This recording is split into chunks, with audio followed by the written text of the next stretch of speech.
Hello, everybody, and welcome to Friday Apocryphal Podcast, your one-stop shop for everything Friday Apocryphal and podcast. And boy, do we have a show for you today. Today we are covering Judith, chapters 8 through 11. Yeah, and it's going to be wild. Yeah, because finally we get to meet Judith. This entire time we've been reading a whole book named after her, and we haven't met her. I've been waiting to meet Judith for so long. Do you think she's hot? Well, she is a Jewess. Oh, yes, because that is what the name means. Judith means Jewess, like lioness. Yes. Although since the Hittite wife of Esau also had the same name, Genesis 26:34, it need not automatically be understood that way, especially since the male equivalent to the name was borne by a foreigner in Jeremiah 36:14, namely Jehudi. While the name may very well be allegorical, symbolizing the true type of the daughters of Israel or even of Israel itself, it was also borne by several persons, including a woman from the Persian period, Judith, daughter of Dalui, and Judith, wife of Rabbi Haya, the latter a major figure in the late 2nd or early 3rd century AD. The absence of Greek personal names in Judith, the presence of such Persian names as Holofernes and Bagoas, and the use of the name Judith in the Persian period, all this onomastic material suggests to M. Heltzer that Judith was the product of the Persian, not the Greek period. And I suppose more on the name here. So Judith, the name Judith is the feminine equivalent of Judah or Judas, also, from which the province name Judea is derived. It's derived in Hebrew, became Judea. Judah in Hebrew became Judea, or Judea in Greek. Yes. It is from the word Judean we get it. That's where Jew comes from. So Jewess. Why did they have to say so much to just say this is? When was this book from? I don't know. Is this before everyone knew what the word Jew was? Yeah, I mean, I don't know. Okay, so assuming that the name was invented for the character, it could have been chosen to be emblematic of the ideal heroine. That is, it communicates the fact that the Jews would be saved by a heroic Jewess. But it surely wasn't invented for the character because there's a character with the same name in Genesis. Right. Anyways, I'm reading the Anchor Bible, Judith, a new translation with introduction and commentary by Carrie A. Moore. I have the New Interpreter's Bible Commentary. This is volume 6. As well as Erdman's commentary on the Bible. And I think those are the only two books we'll be using. That's it. Or the only three, I guess. We don't have any more that we need for this right now. No. We're good on Judith's stuff. Yep. So, anything else you want to say about Judith before we start? No, we can hop into it. All right. Chapter 8. Judith, a pious widow of Bethulia, gets permission to carry out her secret plan. I like secret plans. Oh, yeah. This is going to be wild, It's going to be a conspiracy. This is going to blow your mind. News of what had just happened reached Judith, daughter of Merari, son of Ox, son of Joseph, son of Oziel, son of Elkiah, son of Ananias, son of Gideon, son of Raphaim, son of Ahitub, son of Elijah, son of Hilkiah, son of Eliab, son of Nathaniel, son of Shalumiel, son of Zurishaddai, son of Israel. So, so who's the dad? we got a good genealogy here. Israel? Well, he is the proverbial father. May represent a corruption of Uz. Oh, that's a little interesting. Yeah. Ooh. Land of Uz. Uzi was a common enough Hebrew name. So Judith's genealogy is given in some detail, I would say. The only extended genealogy for a woman in the Bible, though, and of course, in the Bible as in the Catholic one. That's what this would be. Though Matthew 1 includes women in the genealogy of Jesus. Genealogies are common in the Bible, both in early texts and in late ones, and they may serve a different function in the two cases. In early texts, they are used to tie together a larger patriarchal history, or what has been called the primal history. Israelite history is, in effect, the history of one long genealogy. The late genealogies function to tie individuals back to the primal history as a means of authenticating their identity. Yeah, that was a way to kind of like validate, positions in a sense, tie it back to the forefathers. Like I am, like my father's father's father was this important figure. So Yep. obviously I am correct. Yeah. Like how Chris is related to Francis Bacon. Oh yeah. Francis Thomas Bacon, and that middle name of Wow. mine goes all the way back to him as the firstborn male. Only gets the middle name. Nobody else gets a middle name in our lineage for some reason. Yep. Wow. Even my way back aunt and to uncle, or even my aunts and uncles don't have middle names. Just my dad and I. all the way back to 18 Who 2. knows? Long time ago in a galaxy far, far away. That guy's nuts. Anyways, let's just hope none of that. Boil Mercury. Yeah. Okay, so her husband, Manasseh, who belonged to the same tribe and family, had died during the barley harvest. He was supervising those binding the sheaves of the field when he suffered a sunstroke. A sunstroke. Yes, he took to his bed and died in his hometown of Bethulia and was buried with his ancestors in the field between Dothan and Balamon. Of course, I'm guessing that would be a heat stroke. Or both places are presumably cancer. in the vicinity of Bethulia. This is the only mention of Balamon, unless it's a variant of Belmain or Belbame, which may well be the case. what was the name again? Balamon. Yeah, I got nothing on that. Yeah, well, Stay hydrated, guys. Jeez. so this barley harvest would be in April or May, before the wheat harvest. Well, some scholars have noted certain similarities between the death of Manasseh and that of the son of the Shumanite woman, 2 Kings 4:8-20. Oh yeah, I remember that. Yeah, those similarities are, as Craven rightly notes, quite superficial. Now, Judith had been a widow in her home for 3 years and 4 months. She made a shelter for herself on the roof of her home, and she wore sackcloth around her waist and dressed in widow's clothing.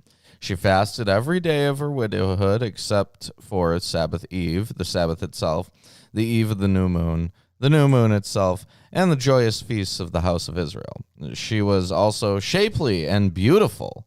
Moreover, her husband Manasseh had left her gold and silver, male and female servants, livestock and fields, and she remained on her estate, yet there was no one who spoke ill of her, so devoutly did she fear God. Wow. So very, very pious. And see, Main She- character's she was- got to be a good person. yeah, and of course, also hot, as we are told. Shapely. Yeah. What does that mean to you? That could mean multiple things. It Oh, means thanks. that she has them curves. That's what I heard. So it would be unusual for Judith to be childless. Yeah, that's a good especially, point. You know, she's a widow. Must have been young. She was married. Yeah. Probably married young. Yeah. Okay, so here's a they're actually quoting Moore here. So Moore also raises another question: why is the character Judith a widow and not a virgin or a married woman? Here we probably have to concede that even Judith could not rise above all social conventions of ancient Judaism. The risk to her dignity in approaching Holofernes was great. We'll get to that in a bit. So on the stuff that she was able to rise above, in this commentary, it's noted that even without, this guy in her life, she was able to do things. Like she set up like the tent on the roof or something like that. Yeah, she was able to set that up all by herself. Like, because at the time this would have been huge, just absolutely incredible.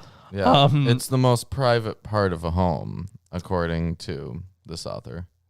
They make a connection here to Proverbs 31 and the capable wife. But although Judith is described so positively, it is interesting that she does not seek a new husband or enter into a levirate marriage to raise up a son for her dead husband, as Jewish law would require. Deuteronomy 25, 5-10.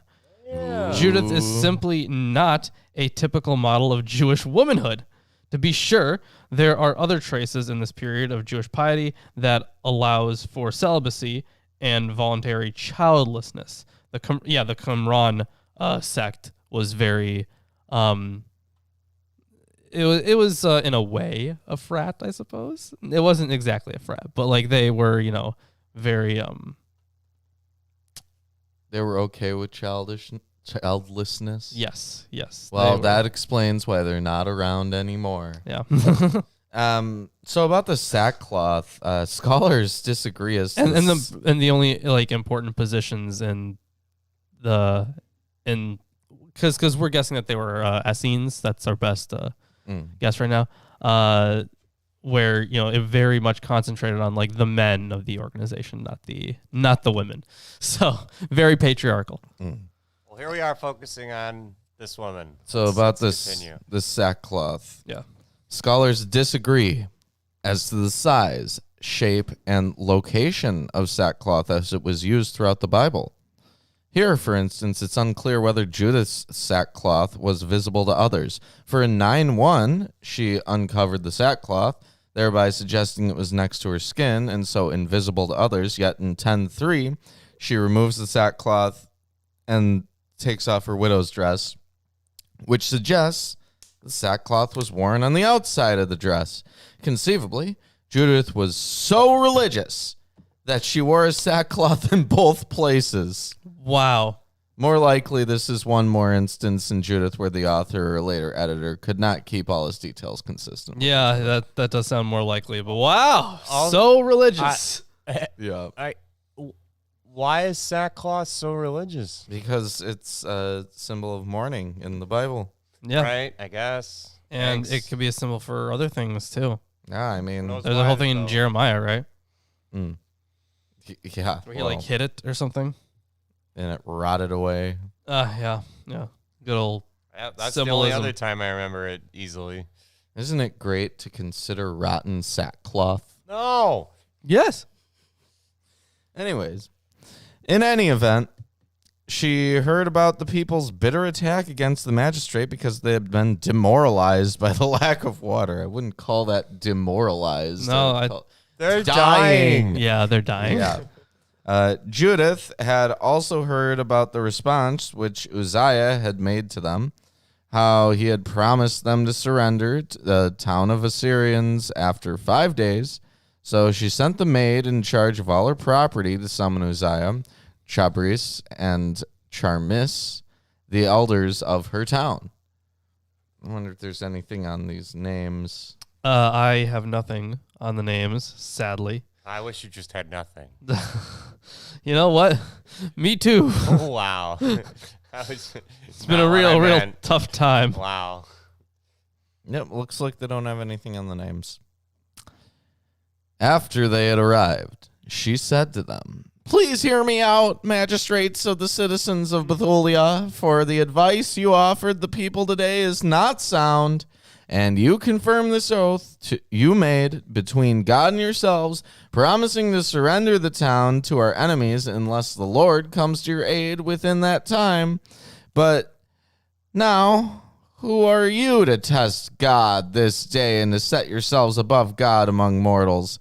You are putting the omnipotent Lord to the test, but you will never learn anything. If you cannot plumb the depths of a person's heart or understand the thoughts of his mind, then how can you fathom God, who made all these things, or read his mind, or understand his reasoning? No, my brothers, do not provoke the anger of the Lord our God. For if he does not choose to help us within those 5 days, he still has the power to protect us as long as he wants, or even to destroy us in the presence of our enemies. But as for you, do not impose conditions on the Lord our God, for God is not to be threatened as a man is, or to be cajoled as a mere mortal. Rather, as we wait for his deliverance, let us call upon him to help us. He will listen to our voice if he is so disposed. So, Lawrence, I'm going to cajole the shit out of you. okay. So, What does cajole mean? what this long what we get now is this long theological. Oh, it's not too long, but we get this theological discourse.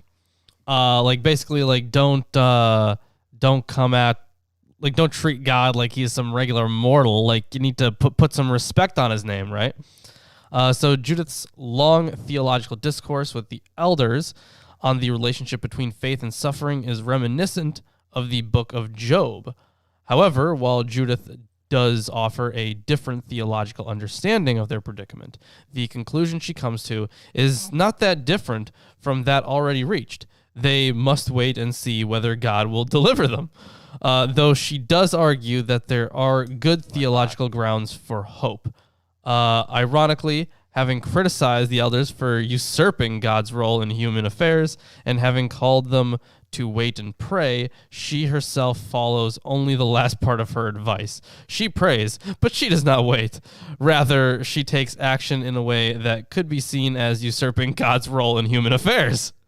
Perhaps her theology is more radically different from that of the elders than it seems at first sight. Of course, you remember that it's against the rules to test God. Right? Yeah, you can't do that.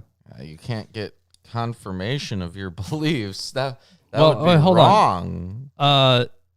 There was a test of God. Did we actually read that you couldn't test God? That was Yes. God willingly Where was that showing himself There- through the test to prove that the other God wasn't real. Yeah. I remember that, but that's the only exception. Yeah, he wanted that to happen, but other than that one time, he didn't. Yeah, I don't remember. Maybe we did read it because, like, the Bible's a long book, right? So maybe we did read it. Maybe it was in apocryphal stuff, perhaps. I don't know. I feel like it's made in line. Deuteronomy 6:16, you shall not put the Lord your God to the test, as you tested him Deuteronomy at 6? Massa. Yeah, Deuteronomy 6:16. Okay. Yep. And here they are doing tests. Says outright, can't test God. Or you shall not. Yeah. But basically can't. She's still talking. For there has not been in our generation, nor is there among us today, a tribe or family, a rural area or town that worships man-made gods, as was the case in former times. So in the note, Oh, maybe here, it means to test his patience because he's talking about worshiping other gods.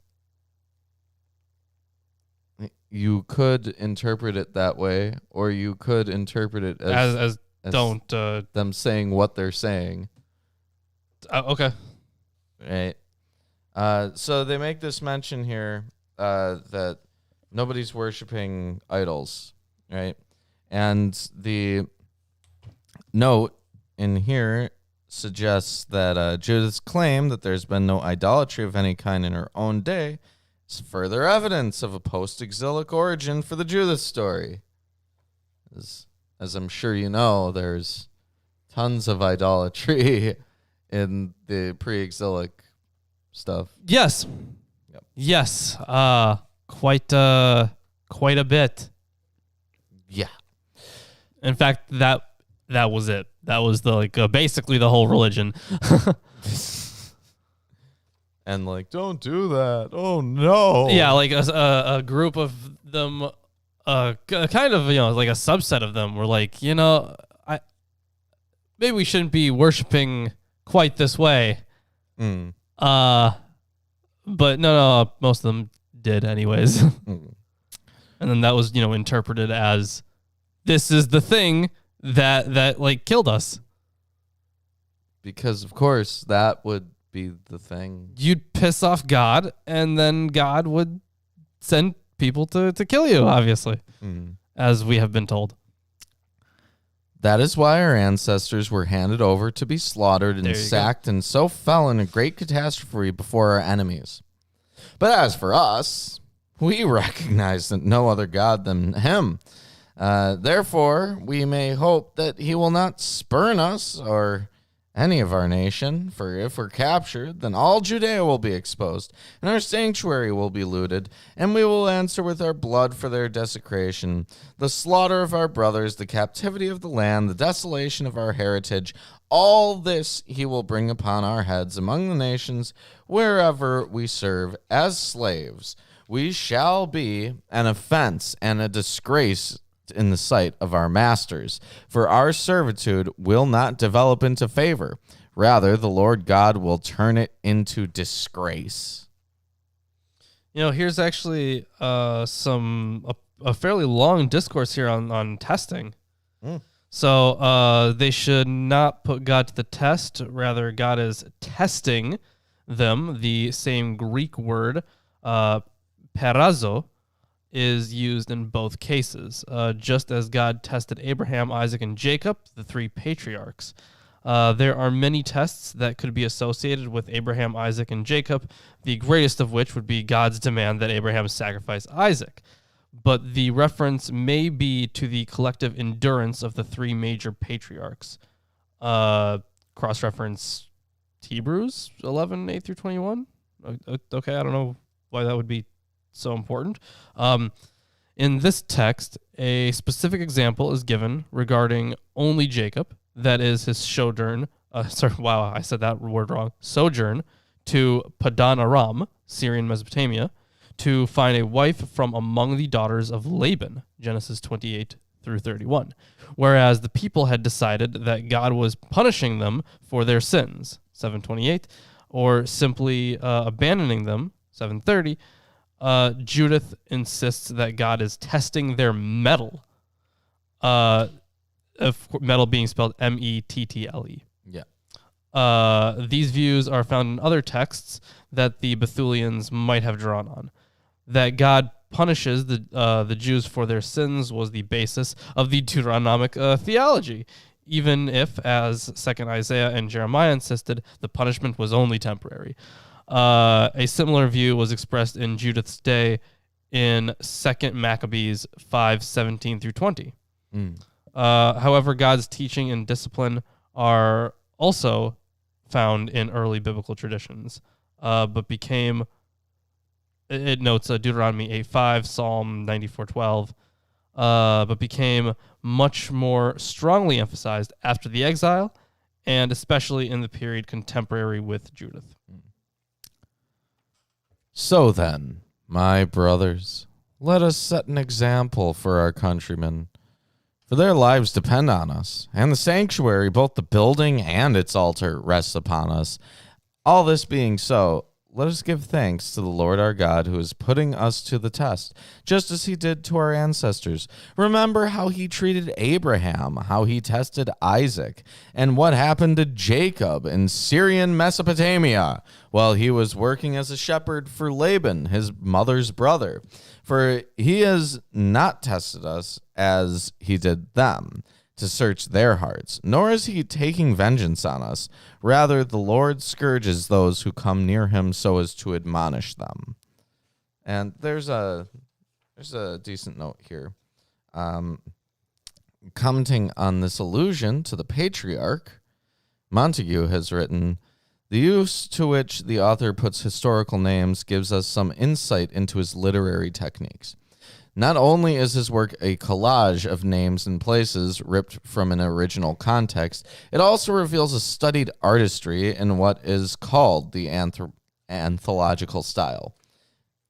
He goes on to find a number of parallels between Judith's story and Abraham's campaign against the kings of the East, Genesis 14, including their very similar general situations and outcomes. While Montague's claim that Achior's release by the Bethulians was influenced consciously or unconsciously by Abraham's rescue of Lot strikes the present writer as a strained and improbable thing. That's definitely strained. I'm definitely getting that feeling. Like I don't see it because it's two very different situations and reasons. Yeah, for extremely different. Straining. Montague is probably correct in suggesting that Uzziah's blessing of Judith, my daughter, more blessed are you by God Most High than all the other women on the earth. Blessed also is the Lord God who created the heavens and the earth, who guided you in the crushing the head of the leader of our enemies, which happens in chapter 13, was influenced consciously or unconsciously by Genesis 14:19 through 20. Blessed be Abraham by God Most High, maker of heaven and earth, and blessed be God Most High, who has delivered your enemies into your hand. Now, for how he tested Isaac, exactly what event the author has in mind is unclear. Isaac's testing may have been his silent acquiescence to Abraham's intention to offer him as a human sacrifice. Then again, as one reads the story of Isaac, one might argue that Isaac's entire life is just one big test, consisting, as it did, of one trial after another. The least impressive of the patriarchs, Isaac spent most of his life under the psychological domination of someone else. His father Abraham, his wife Rebekah, Abimelech, his sons Jacob and Esau, and even his daughter-in-law Judith, who was married to Esau. Isaac's burdens were many and surely tested him. His wife's barrenness for 20 years. And the thing at the end where he was like fooled by one of his sons and his wife. Yeah. Man, wow. More coming out swinging, calling him the least impressive of the patriarchs. Yes, clearly Isaac did not have an easy life. He just is. He is a test. His entire whole life. life. Yeah, Yeah. wow. Yep. Anyways, so that's the note on that little section there. It's just basically just Isaac's life really sucked. Yeah. Then Uzziah said unto her, all that you have said, you have spoken with good intentions, and there's no one who can take issue with you. For today is not the first time that your wisdom has been evident. For from your earliest days, all the people have recognized your good sense and sound judgment. But the people were terribly thirsty and forced us to say what we told them and made us take an oath we cannot violate. So now you pray for us, for you are a devout woman. Then God will send a downpour to fill our cisterns, and we will no longer be fainting from thirst. Listen to me, said Judith to them. I am going to do something which will go down among the children of our people for endless generations. Uh-oh. As for you, stand at the gate tonight, and I will leave with my maid. But within the period after which you promise to surrender the town to our enemies, the Lord will deliver Israel by my hand. Wow. But you must not inquire into the affair, for I will not tell you what I'm going to do until it has been accomplished. Go to it, said Uzziah and the magistrates to her.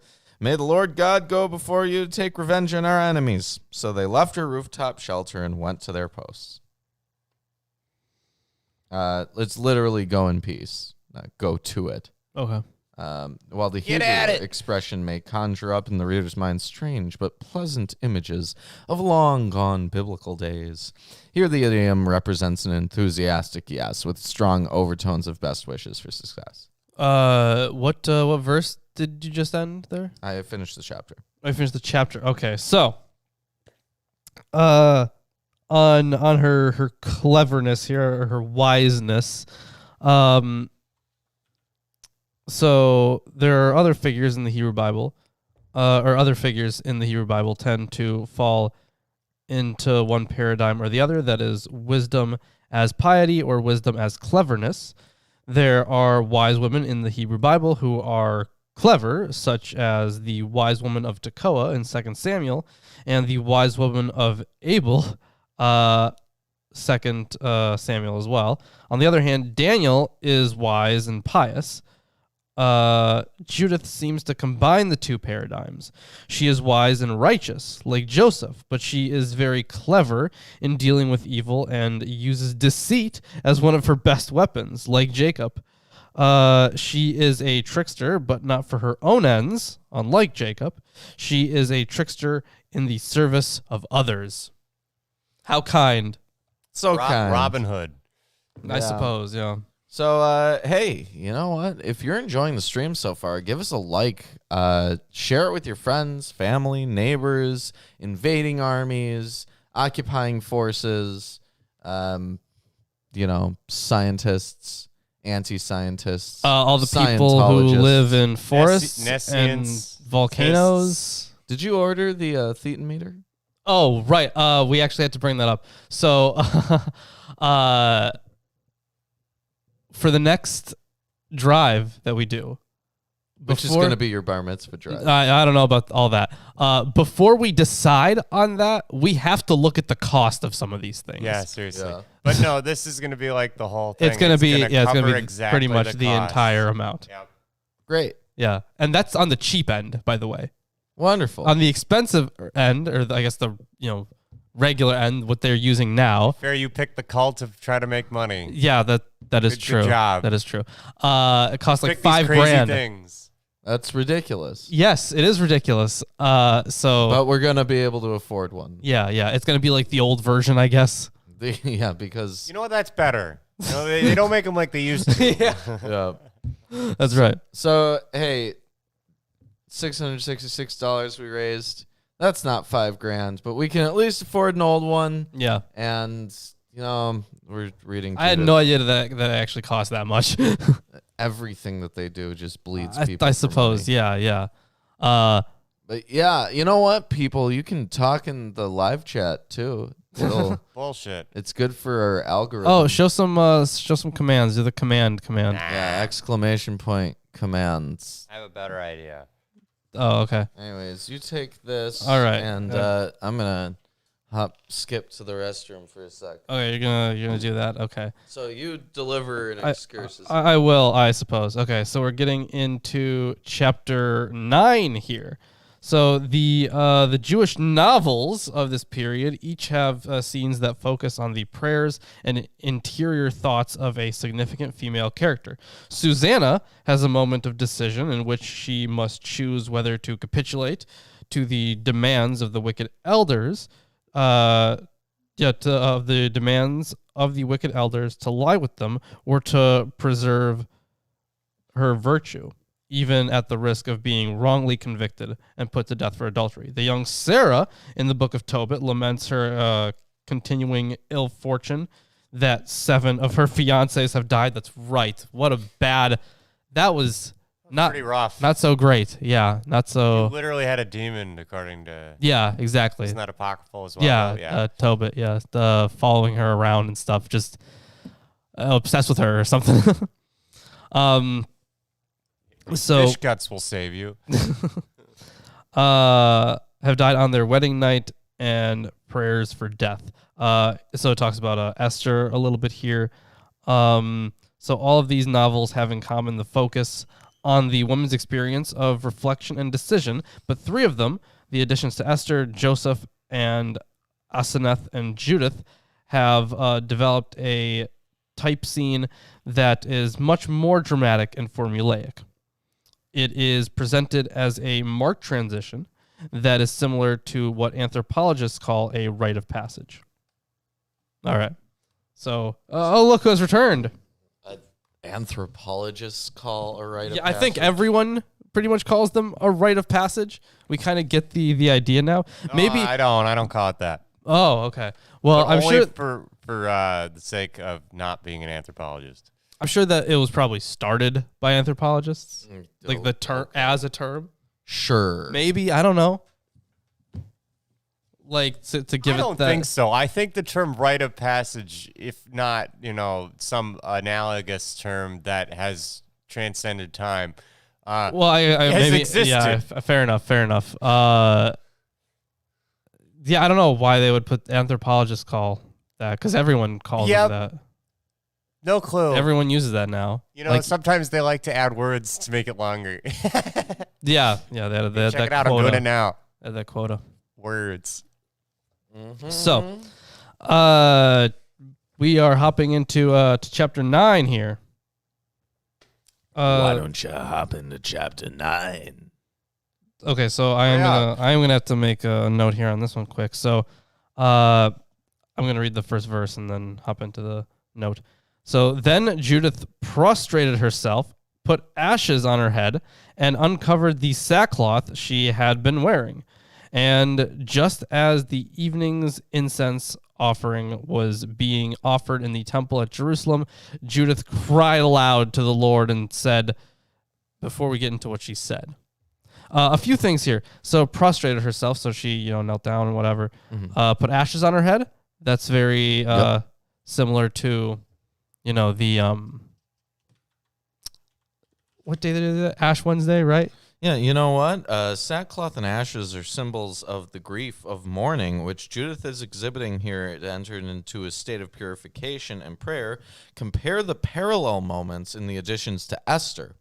There's a quote here, Esther 14:1-2. Yeah, that's right. That's right. The queen Esther, seized with deadly anxiety, fled to the Lord. She took off her splendid apparel and put on garments of distress and mourning. And instead of costly perfumes, she covered her head with ashes and dung. And she utterly humbled her body. Every part that she loved to adorn, she covered with her tangled hair. So on the first word there, even the translator puts it as then. However, the note that they have put here is that the word is de. Just a delta epsilon. It's very, very common. It appears all the time in ancient Greek because it's the word but, not then. So the note here is this day is but one more reminder of the Hebraic cast of the translator's Greek. For as Enzeln has rightly pointed out, instead of using kai for the Hebrew wa and, as the translator usually does, he employs here the mildly adversative de, yet only once does the translator use de in its classical sense as a follow-up for the Greek main. So the reference to the evening incense in the preface to Judith's prayer may indicate that there were regular prayers in the temple at this time of day. Even while remaining in her home, she's joining with those who are praying in the temple. Now, this commentary says the timing of her prayer is quite significant, coinciding as it does with the evening incense offering in the temple in Jerusalem, Exodus 30:7-8. We may note, by comparison, that in John 19:14, it is stated that Jesus' crucifixion occurred at the same moment that the Passover lambs were slaughtered in the temple. Yeah. This aligns with Judith's practices with those in the temple. Although her actions, even those up to this point, have not been strictly orthodox, her lack of elaborate marriage, her mourning beyond the period required by law, this seems to point to a contradiction in her observance of Jewish law. But this is probably not a difficulty for the ancient reader of the book of Judith. It is not presumed by the audience that this is a normal practice for Jews. Rather, in the narrative world of this book, the protagonist follows the dictates of her heartfelt piety and is not bound by the ordinary codes of conduct. It is actually in the nature of the Jewish and Christian novels for the protagonist to engage the spirit of the law without always conforming to the letter of the law. The spirit of the law. Yeah, Gotta love that one. Yeah. Could you imagine this as a defense in court? Well, I wasn't following the law exactly, but I was following the spirit of the law. That actually could work. Yeah, that's terrifying. Has it worked? Yeah. The spirit of the... Oh, my Yes. God. Yeah, keep that in mind next time you think you aren't following the law. You were going, but I was trying to follow the spirit of the law. Oh, my God. What a defense. That's It literally works. how we have laws put together, because Yeah. laws are said in such a way that they're like vague and Ye- difficult yes, to interpret. I get that. so I get they're that. like the spirit of the law is such that. Yeah.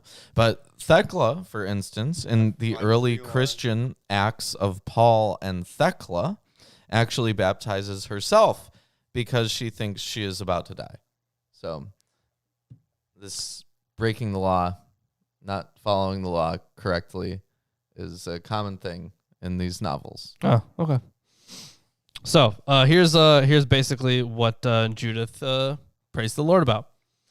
Lord, the God of my ancestor Simeon, into whose hand you put a sword to take revenge on the foreigners who had violated the virgin's womb, Simeon was not mentioned in the genealogy. uncovering her thighs to her shame and polluting her womb to her dishonor.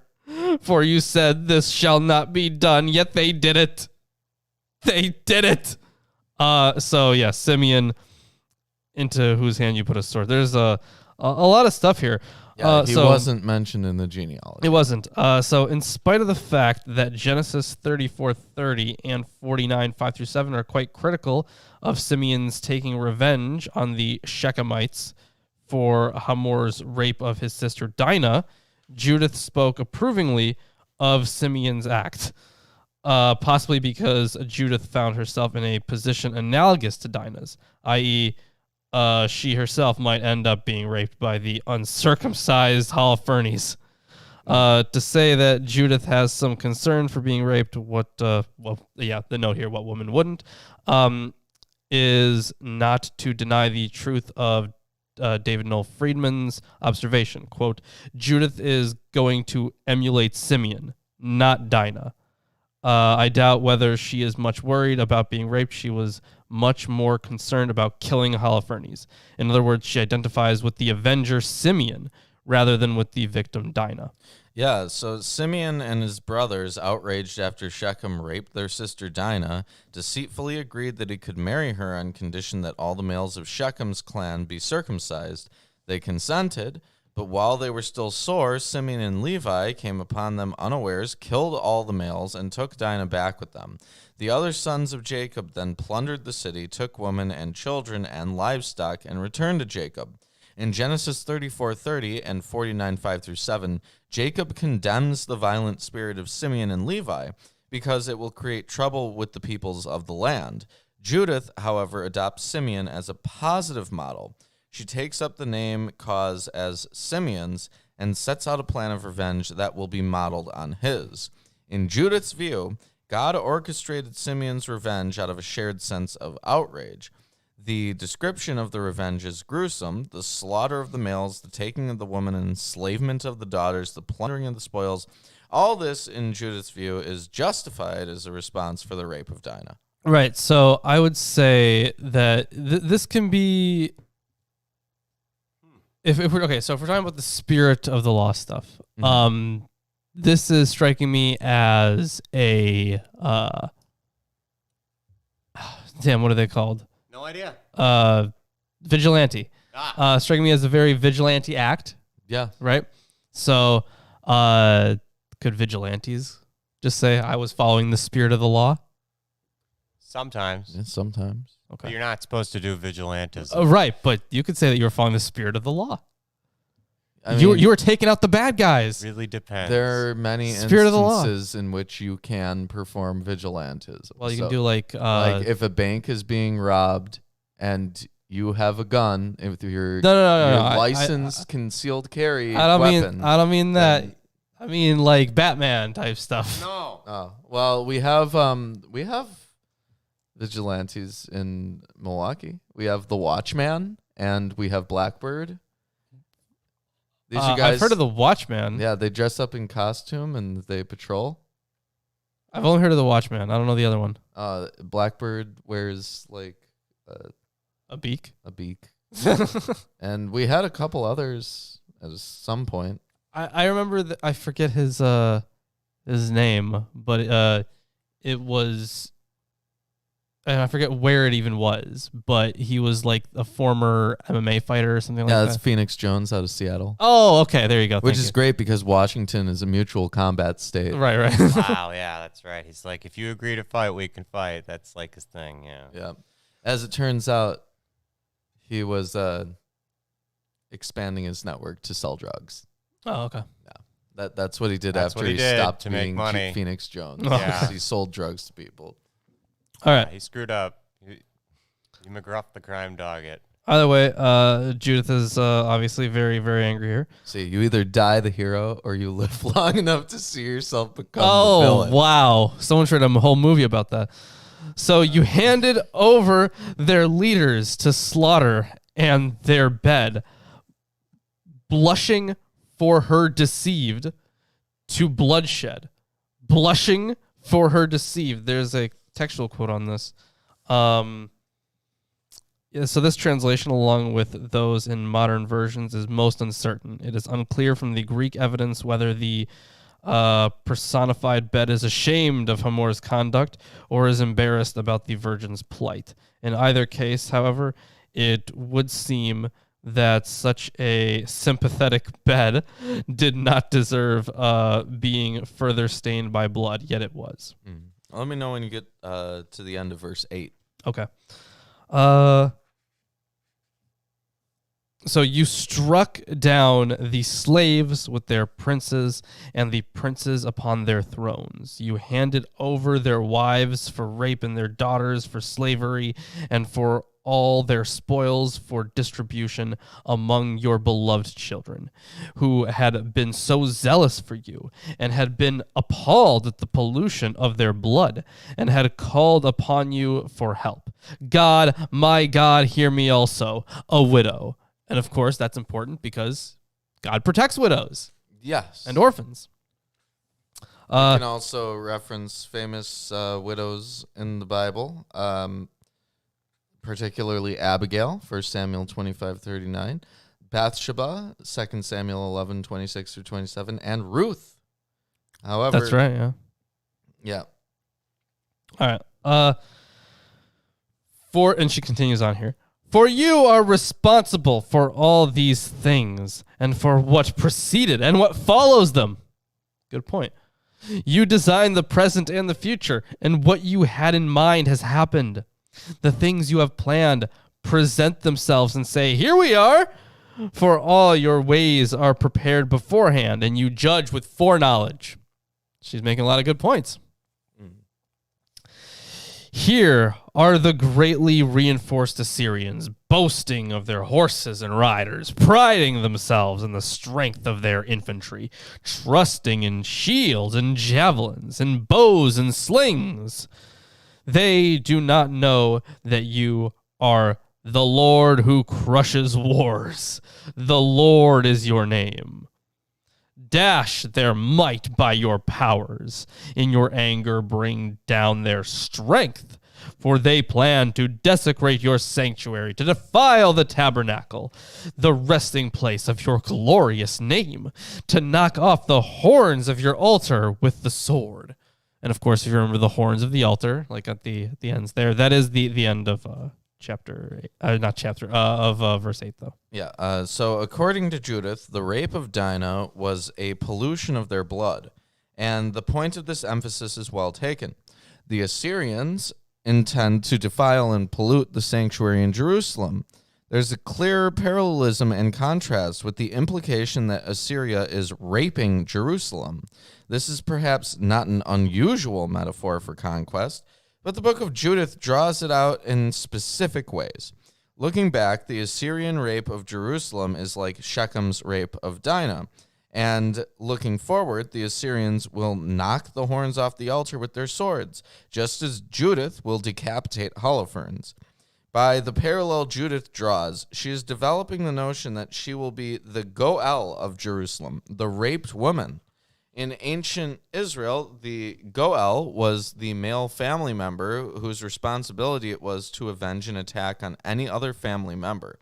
In the patriarchal period of the clans, tribes, and extended families, it was accepted that the avenger of blood would achieve justice for wronged parties. But this function was also regulated and contained by the safeguard of cities of refuge, into which the avenger of blood could not go to attack the perpetrator of the offense. The concept of Goel stands behind the revenge on Shechem, and it stands behind Judith, as well as does a concept of extended family solidarity. Not only members of a clan, but also their possessions form an organic unity, and every disruption of this unity is regarded as intolerable and as something which cannot be restored or repaired. The king can be a Goel of the poor who are oppressed, Psalm 72:14, and God can act as a Goel as well, Jeremiah 50:34. Judith here represents herself to God as the only available Goel, although this word or its equivalent is not used, all men having fallen away. So she is taking the position of an avenger. Yes, an avenger of blood. Of blood, specifically. Yeah, and also in verses 6b through 8a, she quotes a line that's evidently from the Greek translation of Exodus 15:3, part of Moses' Song of the Sea. Yeah, I actually have that here too. Yep. She takes up this line again in her victory song at 16:2. So yeah, should I read that out? Yeah, sure. Okay. Go ahead. So the corresponding verse in the Vulgate is considerably different and clearly has Exodus 15 in mind. So look upon the camp of the Assyrians now, as you were pleased to look upon the camp of the Egyptians when they pursued armed after servants, trusting in their chariots and in their horsemen, and in the multitude of warriors. But you looked over their camp, and darkness wearied them. The deep held their feet, and the waters overwhelmed them. So yeah, there's the Vulgate version. That's the verses 6 through 7 for the Vulgate. All right. So continuing on here. Yep. Observe their arrogance and bring your fury on their heads. Put into my hand a widow's, the strength I need. So interesting way to write that, like the strength of a widow or something. No, a widow. Give her a widow. She herself. No, but it says a widow's possessing. It has dashes around it. Yeah, I know. It's referring to the hand. Oh, okay, makes sense. And into my hand, a widow. Okay, so a widow's hand, the strength I need. By the guile of my lips, strike down the slave with the ruler, and the ruler with his servant. Break their pride by the hand of a female, for your strength does not depend upon numbers, nor your might upon powerful men. Rather, you are the God of the humble. You are the ally of the insignificant, the champion of the weak, the protector of the despairing, the savior of those without hope. So this is a lot of assumptions here, a lot of things shining through on this ancient society. Mm-hmm. Like beat by a woman, great shame upon you. And then it's interesting that I get that, at least in Christian theology, the earth will be for the meek, right? But it's also just, I don't know, it just kind of interests me, the fact that the followers of this God are often like putting themselves down a lot. Like we're so lowly, we're you're insignificant, weak, despairing. Like if they're despairing and without hope, those can be like, actual things. Weak maybe in the physical sense, but insignificant, I don't know. That sounds like not something you should tell people who worship you. Well, she's referring to the widows specifically. Yes, but when Well, they're saying rather you are a god of the humble. You are the ally of the insignificant. This is more generalized. Well, Like widows would be included, I suppose. there is a bit. Yeah, ally, protector, savior. That stuff pops up all the time. Oh, okay, so literally, ally of the insignificant is helper of the smaller. Okay, so that's less curious then. I am gonna continue on though. Yeah. We get the titles like savior all the time. Verse 12. Please, God of my father and God of Israel's heritage, ruler of heaven and earth, creator of the waters, king of all your creation, hear my prayer.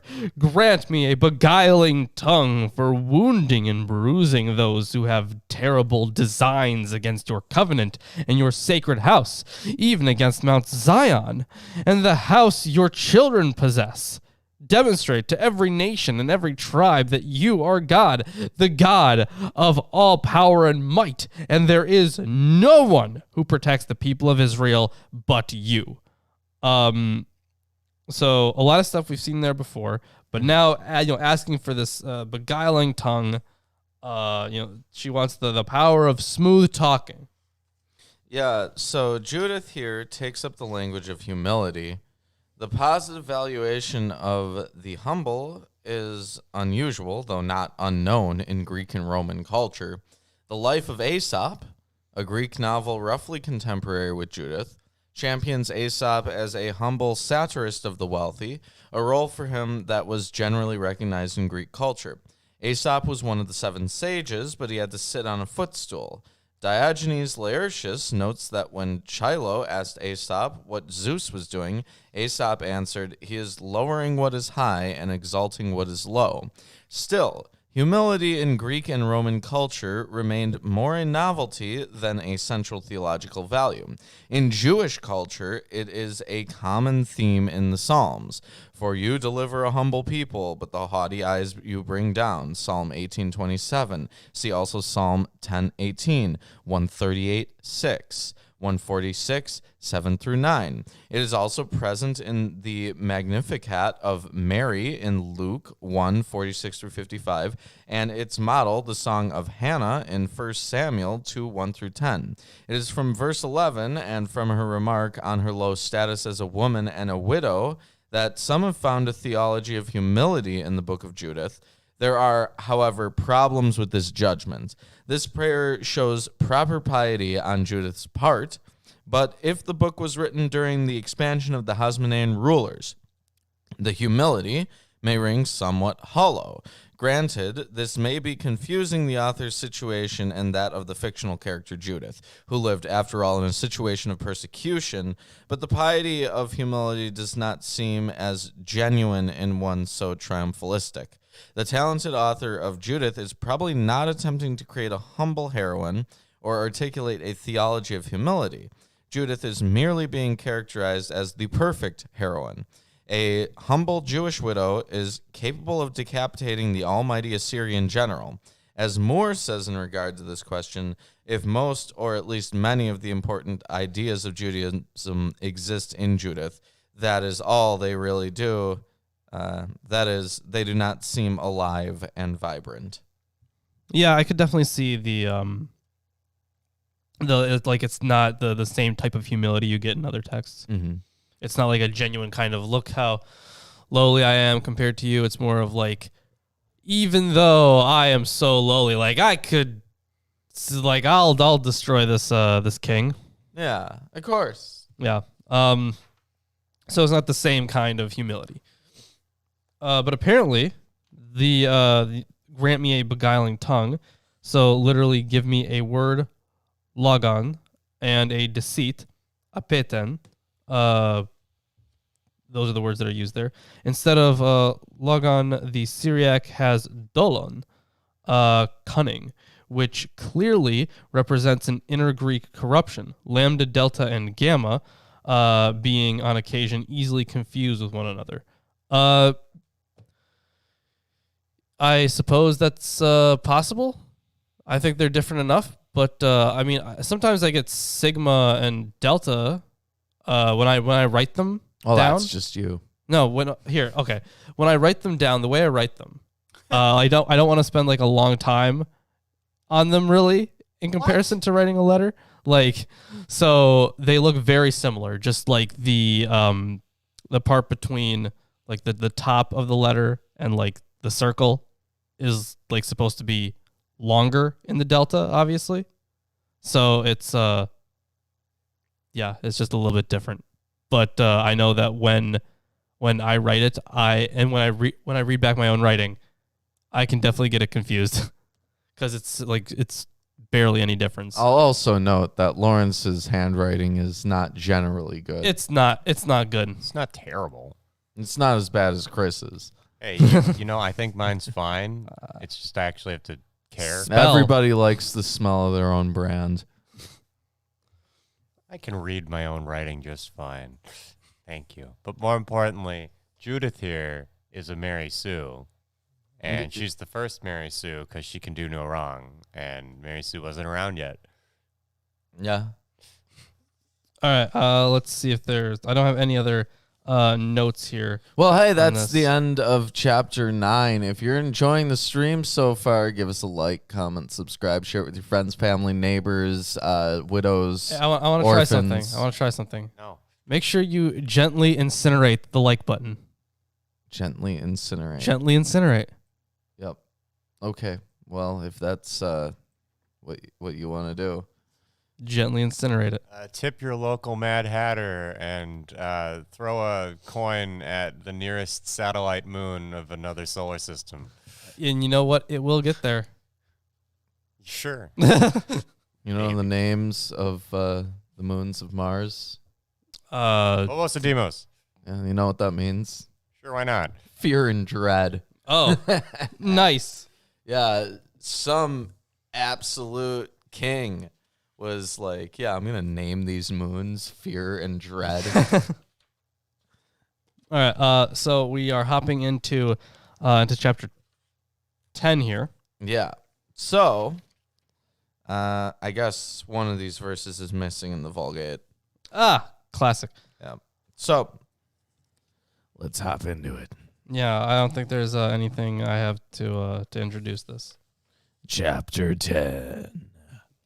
When Judith had stopped calling on the God of Israel and had not furnished saying all these things,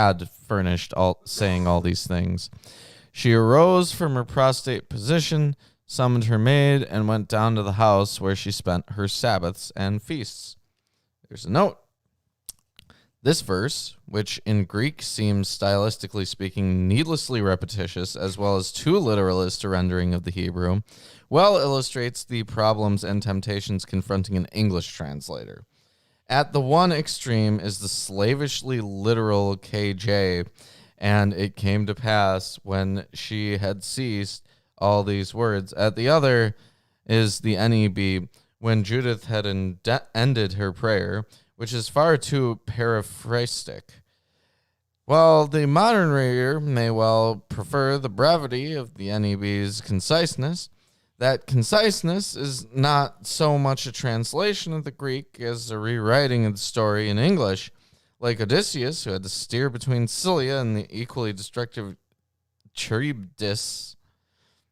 Charybdis? I guess. Okay. The conscientious translator of the Bible had to steer a middle course between the rocks of literalism and the whirlpool of paraphrase. Although Odysseus successfully avoided both dangers, biblical translators regularly find themselves caught on one or the other. Scylla and Charybdis, those two weird monsters. The thing, Yeah, literally. the thing about Greek texts is you never really know when something is meant to be literal or figurative, or used in a different form even. Like they can use a, like sometimes they want to use infinitive, but they choose not to use the infinitive to work with the meter. So they use like a different form of it. and it's like super annoying. So you have to take all these things into account. Like what's the genre? Does it have a certain meter to it? Yeah, it's so annoying sometimes translating the stupid language. All right.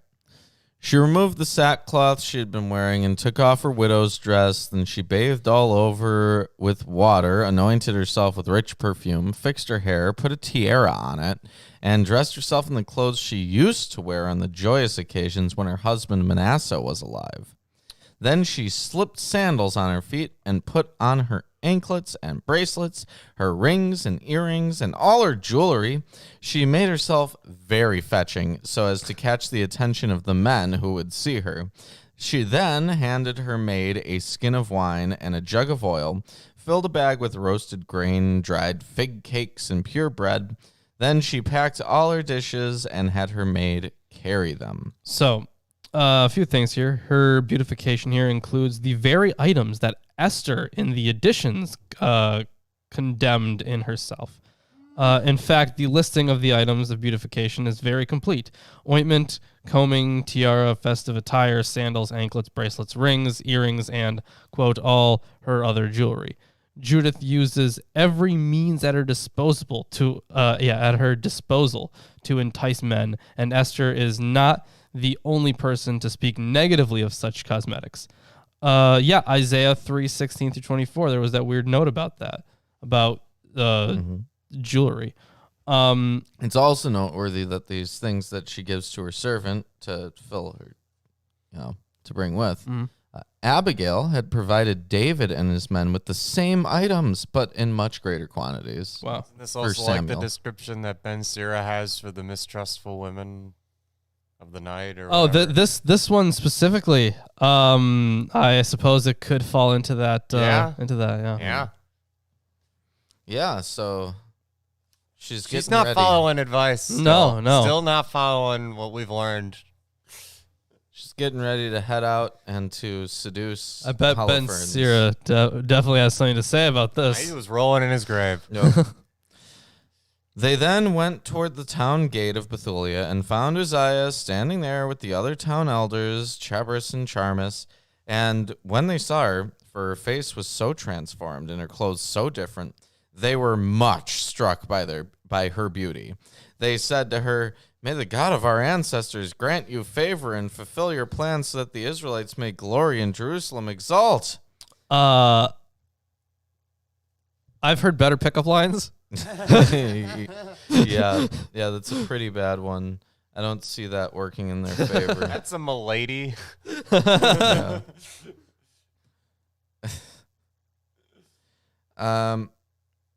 Yeah. I don't really have any notes.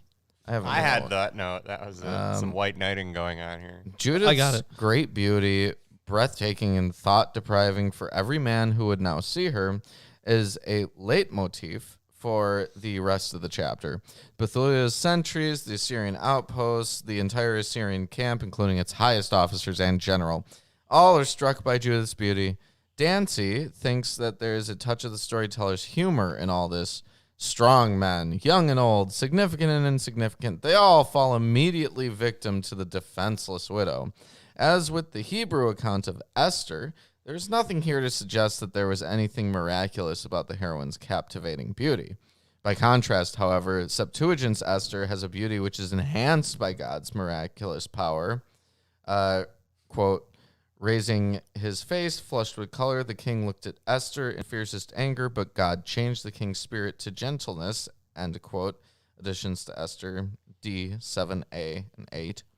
And we did actually read the additions to Esther while we were reading Esther. Yes.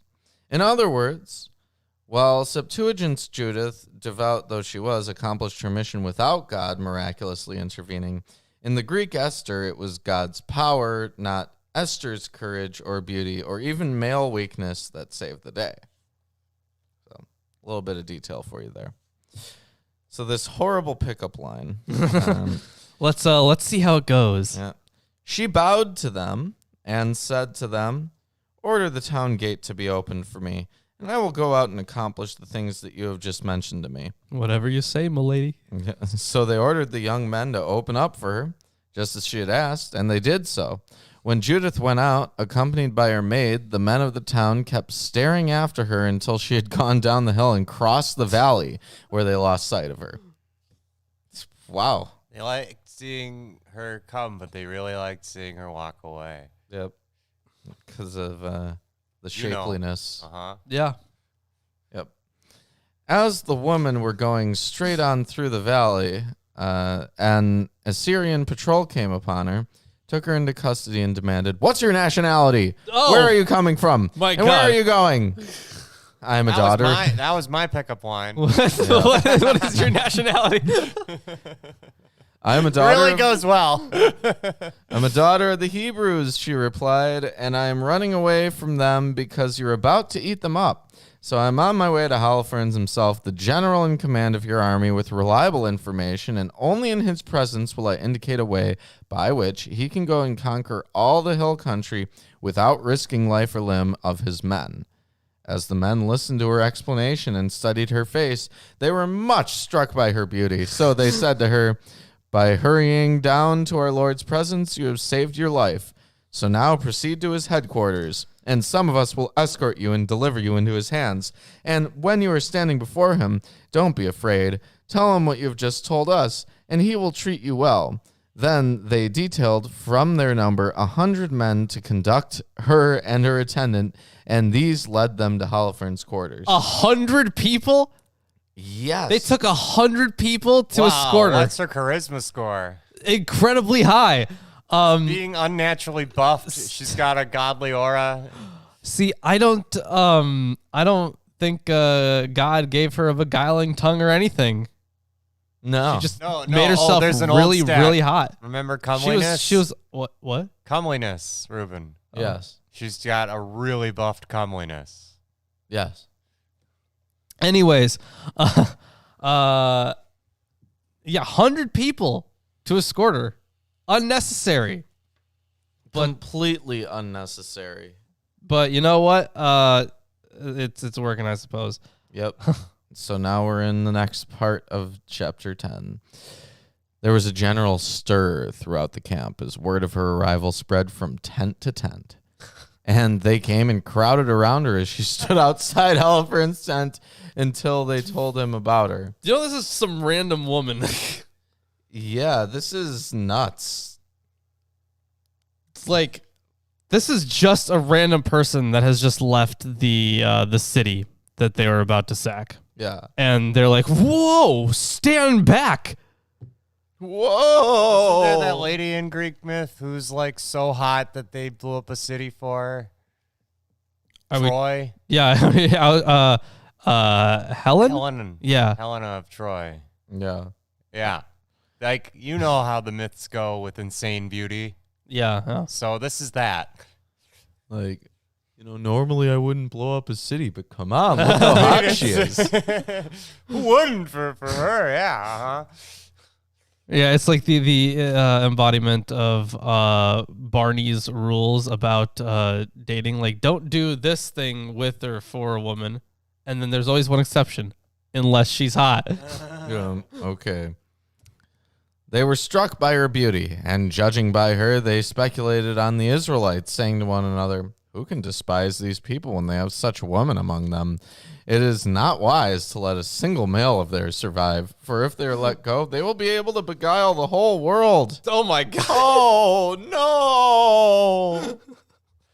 Then Holofernes' bodyguard and all his personal servants came out and led her into the tent. Holofernes was resting on his bed under a canopy, which was woven of purple, gold, emeralds, and other precious stones. When they had announced her, he came out into the front part of the tent, preceded by silver lamps. When Judith came before him and his attendants, all were struck by her beautiful face. When she had prostrated herself and done obeisance to him, his servants helped her to her feet. That's the end of chapter 10. That's the end of chapter 10. Yeah. Wow. Okay. There's not really. Wait, really? That was the end of chapter 10? Yeah, that's the end of chapter 10. Wow, those are some short verses. Well, chapter 11 starts like in the middle of this paragraph. So I mean, fair enough. Yeah. The section is all part of one big block here. Both part of the last part of chapter 10 and chapter 11 here. yeah. So But yeah, this so canopied bed was invented in Egypt for protection against gnats and other insects. Such netting was regarded by the author as a prized possession and possibly as a symbol of self-indulgence and decadence. At least that's the way the Latin poet Horace regarded such netting. While the net now protected Holofernes' entire body, later it would protect only his decapitated head. Apparently, some of the Midrashim delight in expounding the point on Holofernes' thoughts and feelings on seeing Judith for the first time. Oh, do they? All right, let's see what they say. Well, for details, see Dubarl, Judith, forms et sens. I'm not gonna do that. Yeah, you're not going to go read that French book. And also, not gonna read more stuff on Midrash unless it's like really, really interesting and already in English. Anyways, that's, share the stream, friends, family. Please gently incinerate the like button. Please. Okay. Like your friends, comment on your sharing, and don't forget to I can't screw it up more than that. I don't know how it's screwed up more than that. Lay Legos down in the middle of the night, so when the like button gets up to get a drink of water in the middle of the night, they step on Legos. These are all reasonable requests, people. I don't see how you could say no, especially to a face like that. You just, with a face like this, you just kind of have to feel really sympathetic and just, Yeah, you have do to Deus something. Ex Machina the bell.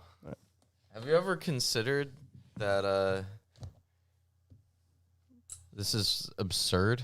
yes. Yeah. This entire situation. Of course. But you know what? She is so hot that it took 100 people to bring her to the king. How many people were going the other direction? Still crowded. Yeah. Yeah, after that, everyone she ran across. And yeah, they made the way for her. It was what a crazy scene. the whole camp was talking about it. It was that big a deal. Yeah. Yep. All right. This is okay. So yeah, let's hop into chapter 11 here. Yeah, here it is, right in the middle. Then Holofernes said to her, "Courage, woman! Don't be afraid. For I have never hurt anyone who chose to serve Nebuchadnezzar, king of the whole world." So just, have courage, I'm guessing. Yeah, Holofernes is as gracious to Judith as she is to him. He does not treat her as a member of a conquered people, but immediately presses her to find out why she's abandoned her village. So I'm gonna get into that. Great. Let's find out. But as for your people who occupy the hill country, if they had not insulted me, I would not have raised my spear against them. They brought this upon themselves. In any event, tell me, why did you run away from them and come to us? You are safe now. Don't worry. You will live through this night and for a long while to come. If someone ever told me, don't worry, you'll live through the night, I'd be like, I'm probably not going to live through the night. Don't worry, Lawrence. You're gonna live through the rest of this stream. Oh, no. I'm going to die. I'm looking at things to throw at Lawrence, but I'm like, nah, these are all too deadly. Yeah. But you know what? Nail clippers, I'm definitely not gonna tweezers, Screens. not gonna die Screens. this stream. I was just told that wasn't gonna happen. Yeah. You're right. Yeah. You're right. You shouldn't listen to that gut reaction that that's a murder scene or coming to come. But Yeah. you know, Immediately after the stream. Okay. Yeah, that's different. Yeah. For no one is going to hurt you. Rather, you will be well treated, just like all the servants of my lord, King Nebuchadnezzar. Accept the words of your servant, said Judith to him. Permit your maidservant to speak to you, and I will say nothing false to my lord this night. So there's in this speech that she's about to give to him, there's going to be a lot of like double meanings, basically playing around the my lord stuff. Yeah. That's smart. Yep. Just trying to find the right section here because it's the commentary split, obviously. Yeah, the deception in the remainder of her speech is delightfully ironic and demonstrates her and the author's sense of humor. Judith does not simply lie to Holofernes. She plays with words, and in doing so, plays with him. So, That's sexy. Okay, let's continue. And if you follow the advice of your maidservant, God will accomplish something through you, and my lord will not fail to receive his ends. Oh, I see what she's doing. For I swear by Nebuchadnezzar, king of all the earth, and by the might of him who has sent you to correct every person, that because of you not only do human beings serve him, but so also the beasts of the field, the cattle, and the birds of the heavens. Thanks to you, Nebuchadnezzar, and all his house shall prosper. For we have heard of your wisdom and your adroitness. What a word. what a word. The whole world knows that you, above all others in the kingdom, are brave, experienced, and dazzling in the arts of war. So let's see. I don't think there are any notes on that. That was pretty self-explanatory. Well, I mean, right? we did get the war Cleverness or scenes skill, earlier. brightness. Yeah, I suppose. We did get the war scenes earlier, which demonstrate that he is indeed good at war. Yeah, absolutely. So yeah, the only notes in here are just about how there's this double meaning to it. So continuing on, we have also heard Achior's account of the advice he offered in your war council, for the men of Bethulia rescued him, and he told them everything he had said to you. Don't ignore his advice, my lord and master, but take it to heart. For it is true, our nation cannot be punished, nor can the sword subdue them, unless they sin against their God. There's the condition. But as it is, my lord need not be exposed or unsuccessful, and death will fall upon them. Sin has them in its power, and they are about to enrage their God when they commit a sacrilege.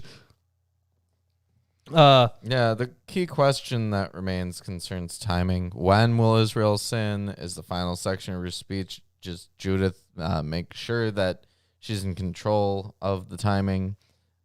She lies about the reasons for leaving her people. They bring up this thing in this commentary here.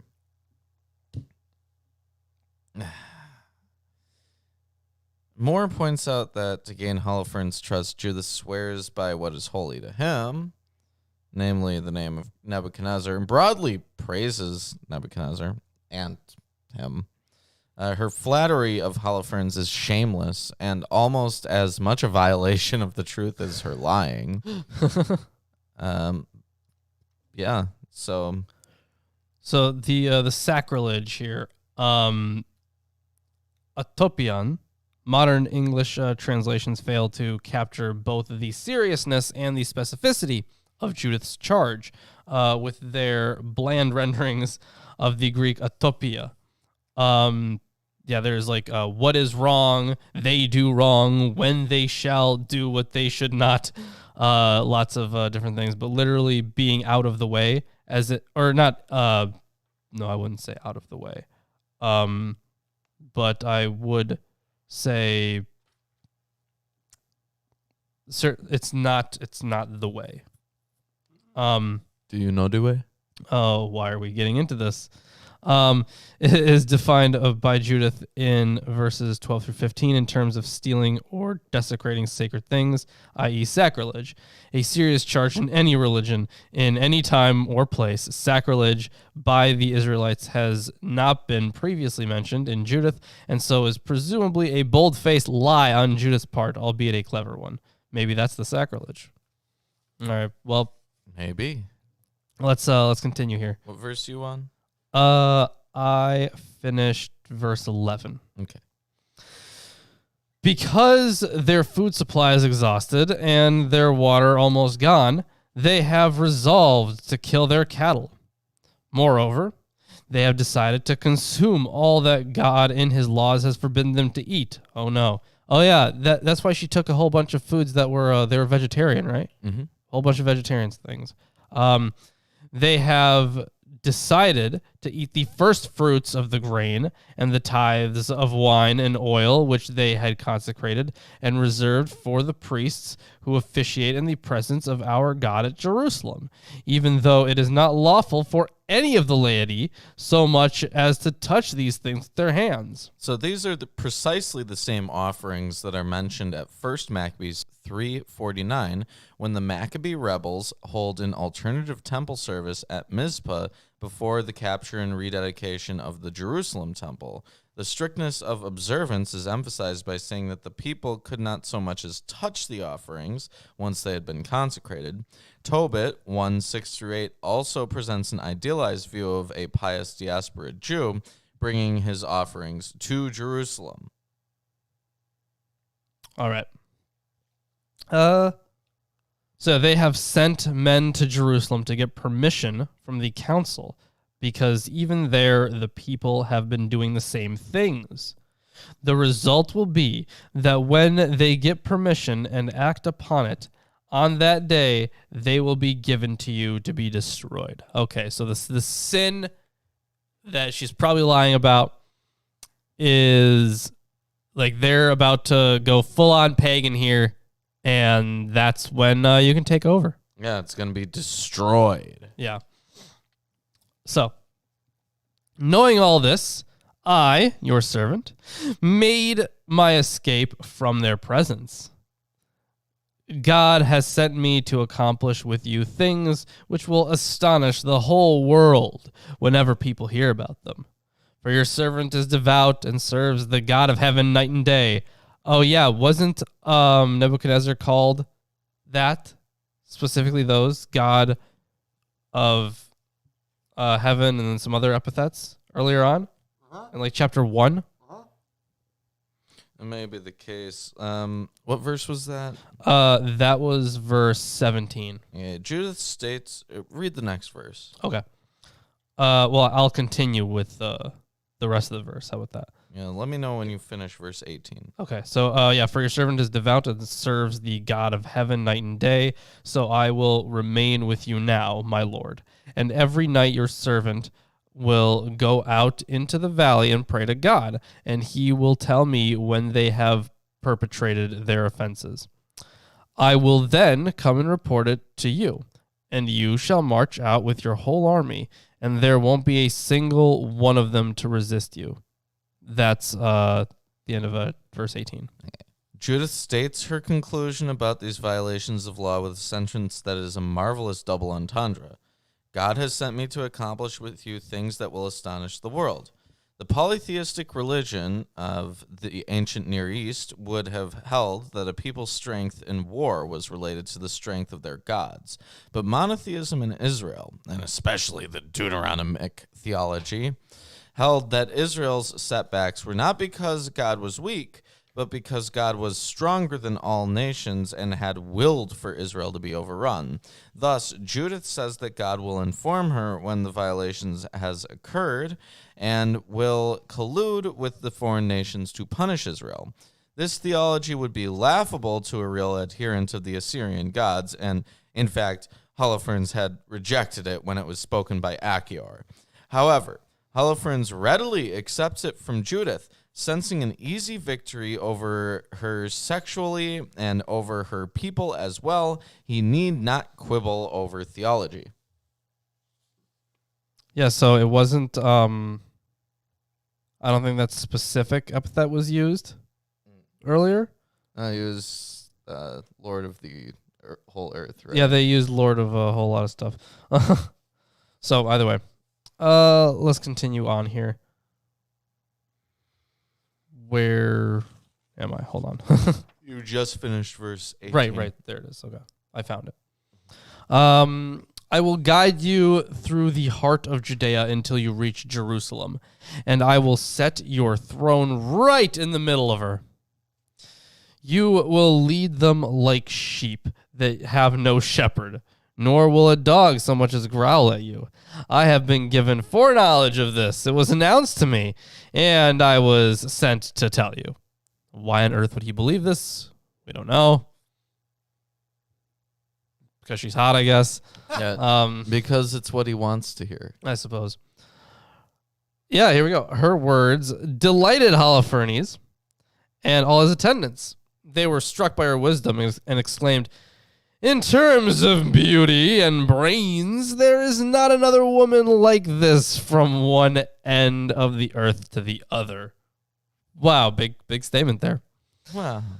Then Holofernes said to her, "God did well to send you before the people to give strength to our hands and destruction to those who insulted my lord. You are both beautiful and eloquent. If you do as you have promised, your God shall be my God."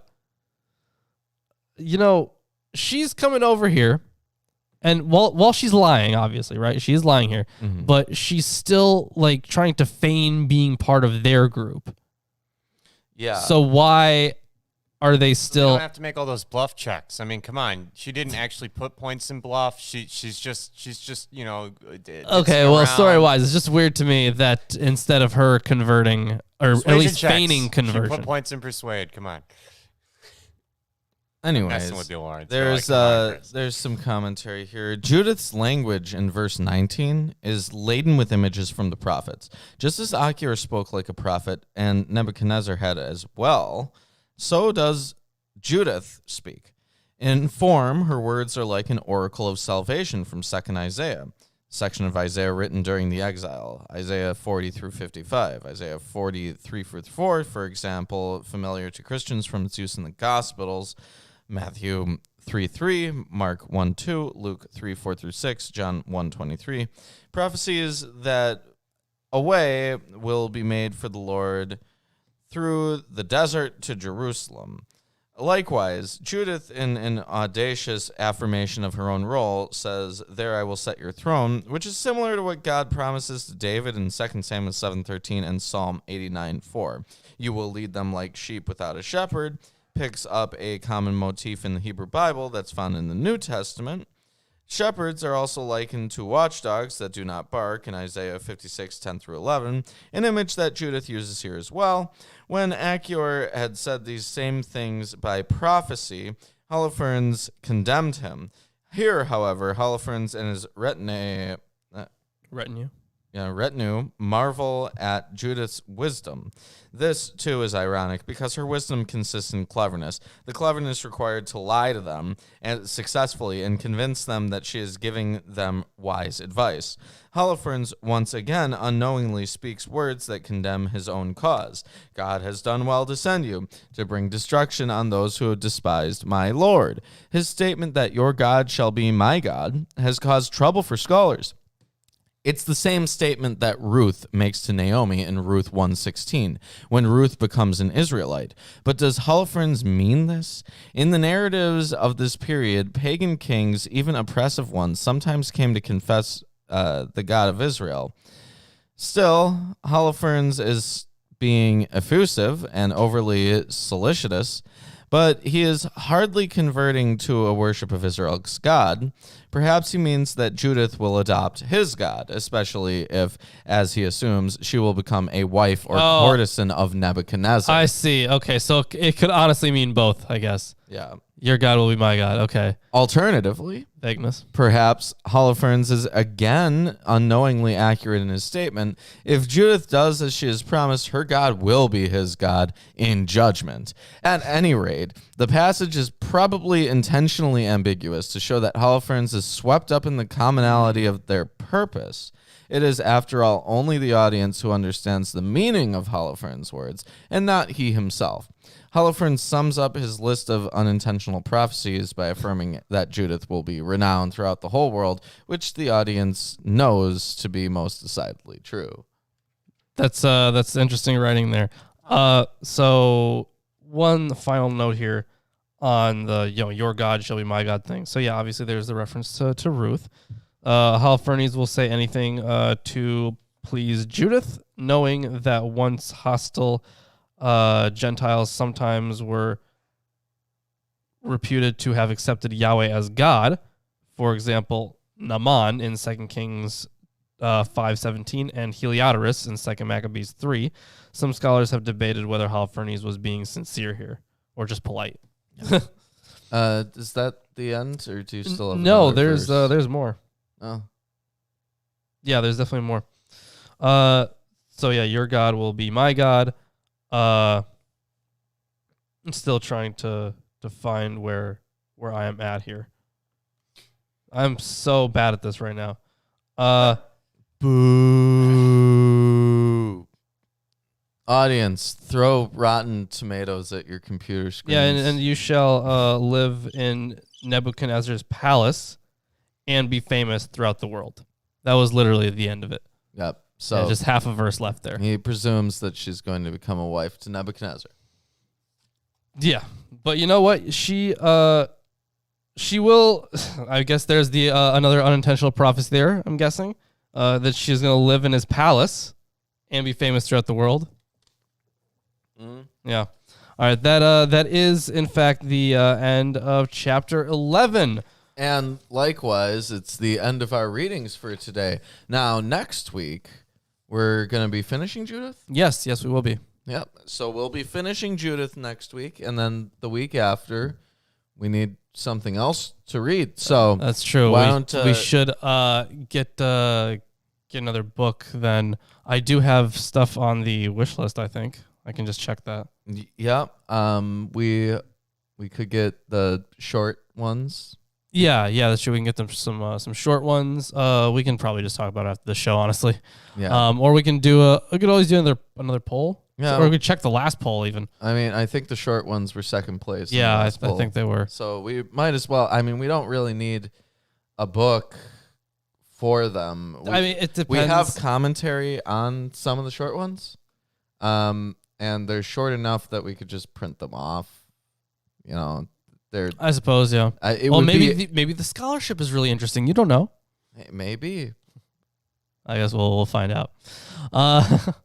Not really much more to say on that one. Yeah. So probably we'll do the short ones, but maybe not. Who knows? We'll figure it out. There's probably something else interesting to read. But we're basically, once we're done with Judith, we got to do 1st and 2nd Esdras. Oh, yeah, that's right. Esdras. And we got to do those short ones. And then we're basically through the differences between Catholicism. Yeah, Catholicism. Catholics and Protestants. Yeah. Other than that, I mean, I don't know. Please remember. Other than that, please.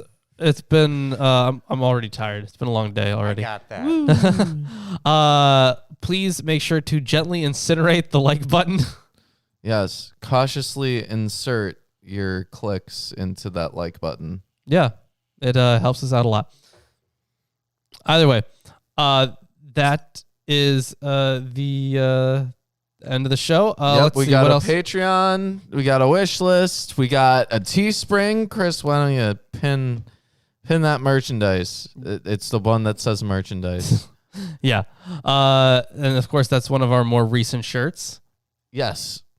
It's the everything is meaningless, completely meaningless one. We have more and less recent shirts. The more recent ones make use of our new mascot, Buzzy. Buzzy?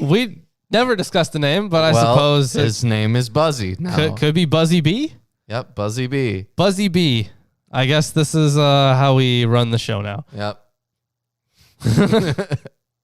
We should make like the inner circle.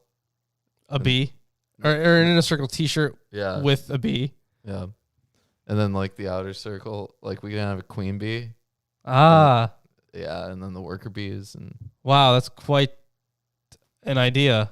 Crazy. have You're it shaped insane. like a honeycomb. That's gonna cost a lot. Maybe.